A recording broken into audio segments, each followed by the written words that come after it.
अस्सलाम वालेकुम dear students. Atomic number और मास नंबर को समझने से पहले हम एटम का स्ट्रक्चर समझते हैं। तो एक एटम के मरकज़ में न्यूक्लियस होता है। न्यूक्लियस में प्रोटॉन्स और न्यूट्रॉन्स होते हैं और न्यूक्लियस के गिर्द इलेक्ट्रॉन्स इन ऑर्बिट्स में गर्दिश कर रहे होते हैं।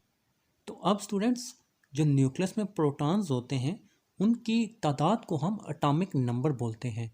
तो किसी एलिमेंट का एटॉमिक नंबर इस एलिमेंट के हर एटम के न्यूक्लियस में मौजूद प्रोटॉन्स की तादाद को जाहिर करता है और एटॉमिक नंबर को हम जी से जाहिर करते हैं।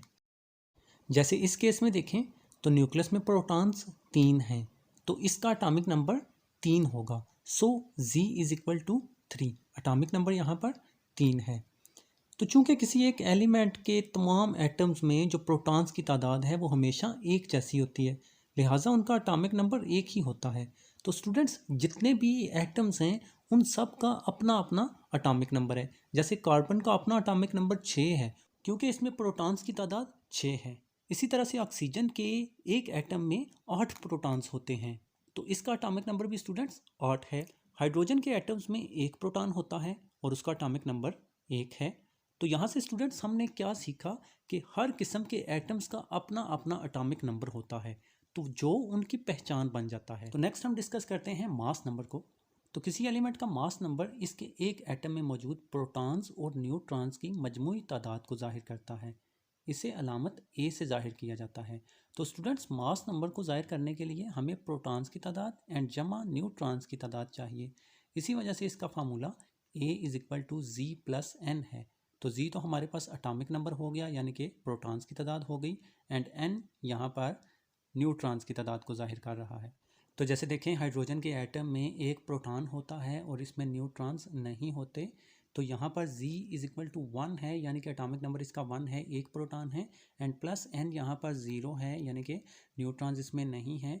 तो 1 प्लस 0 करेंगे तो इसका एटॉमिक मास जो है वो 1 आ जाएगा। इसी तरह से कार्बन के एटम में 6 प्रोटॉन्स होते हैं और 6 ही न्यूट्रॉन्स होते हैं। तो 6 प्लस 6 करेंगे, यानी कि 6 प्रोटॉन्स की तादाद एंड प्लस 6 न्यूट्रॉन्स की तादाद, तो इसका एटॉमिक मास हमें 12 मिल जाएगा।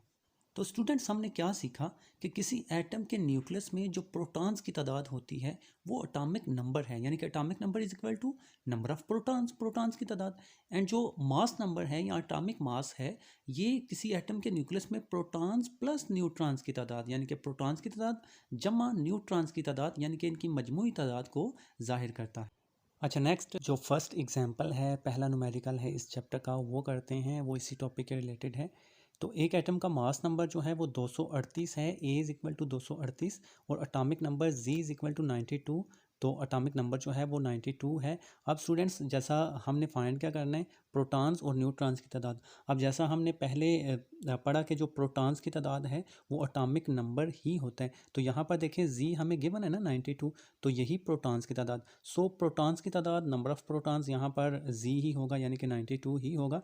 अच्छा, उसके बाद न्यूट्रॉन्स की तादाद हमने फाइंड करनी है, तो फार्मूला हम लगाएंगे A is equal to G plus N. तो एन हमारा इधर ही रहेगा, जी इधर लाकर माइनस करवा देंगे, वैल्यूज़ पुट करेंगे। तो हमें पता है कि एक ही जगह हमने 238 पुट करना है एंड माइनस सी की जगह 92, तो माइनस करके ये हमारे पास 146 इसका आंसर आ जाएगा। तो ये न्यूट्रॉन्स की तादाद है 146।